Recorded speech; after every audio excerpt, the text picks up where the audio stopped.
Quelle que soit la difficulté de la vie, il y a toujours quelque chose que vous pouvez faire et réussir. Réussir dans la création de l'IA serait le plus grand événement de l'histoire humaine. Malheureusement, cela pourrait aussi être le dernier, à moins que nous apprenions à éviter les risques. Regardez les étoiles et non vos pieds. Essayez de donner un sens à ce que vous voyez et interrogez-vous sur ce qui fait exister l'univers. Soyez curieux. L'intelligence, c'est la capacité à s'adapter aux changements. Nous sommes tous connectés par Internet, comme des neurones dans un cerveau géant. Non seulement Dieu joue aux dés, mais il les lance parfois là où ils ne peuvent pas être vus. Le travail vous donne sens et but, et la vie est vide sans lui. Les gens n'auront pas de temps pour vous si vous êtes toujours en colère ou en train de vous plaindre. J'aimerais que la fusion nucléaire devienne une source d'énergie pratique. Elle fournirait un approvisionnement inépuisable d'énergie, sans pollution ni réchauffement climatique. La science n'est pas seulement une disciple de la raison, mais aussi de la romance et de la passion.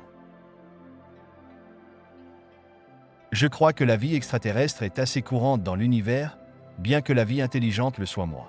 Certains disent qu'elle n'a pas encore fait son apparition sur la planète Terre. Lorsque les attentes sont réduites à zéro, on apprécie vraiment tout ce que l'on a. Nous sommes en danger de nous détruire par notre cupidité et notre stupidité. Nous ne pouvons pas rester centrés sur nous-mêmes sur une planète petite, de plus en plus polluée et surpeuplée. Le passé, comme le futur, est indéfini et n'existe que sous forme d'un spectre de possibilités.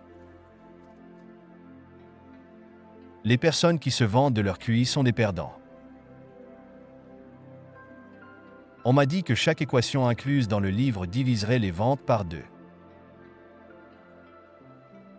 Mon conseil aux autres personnes handicapées serait de se concentrer sur ce que votre handicap ne vous empêche pas de faire bien et de ne pas regretter ce avec quoi il interfère.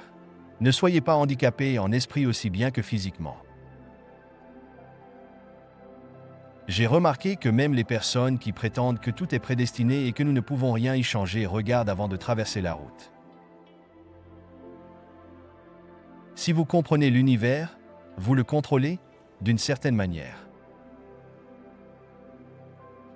Je suis juste un enfant qui n'a jamais grandi.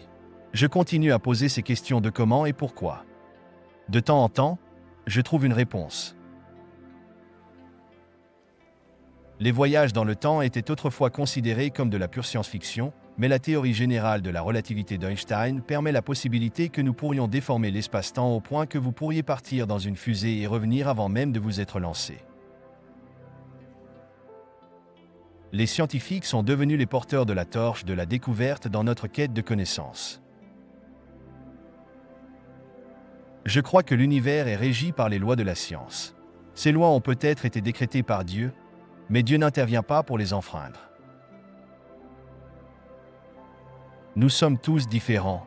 Il n'y a pas de chose telle qu'un être humain standard ou banal, mais nous partageons le même esprit humain.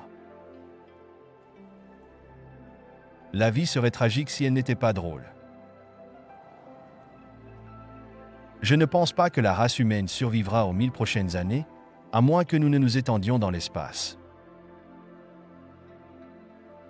Mon objectif est simple. C'est une compréhension complète de l'univers, pourquoi il est comme il est et pourquoi il existe tout simplement. Parce qu'il y a une loi comme la gravité, l'univers peut et se créera à partir de rien. Je ne peux pas me déguiser avec une perruque et des lunettes noires, le fauteuil roulant me trahit. Même s'il s'avère que les voyages dans le temps sont impossibles, il est important que nous comprenions pourquoi c'est impossible.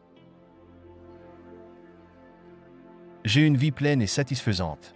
Mon travail et ma famille sont très importants pour moi.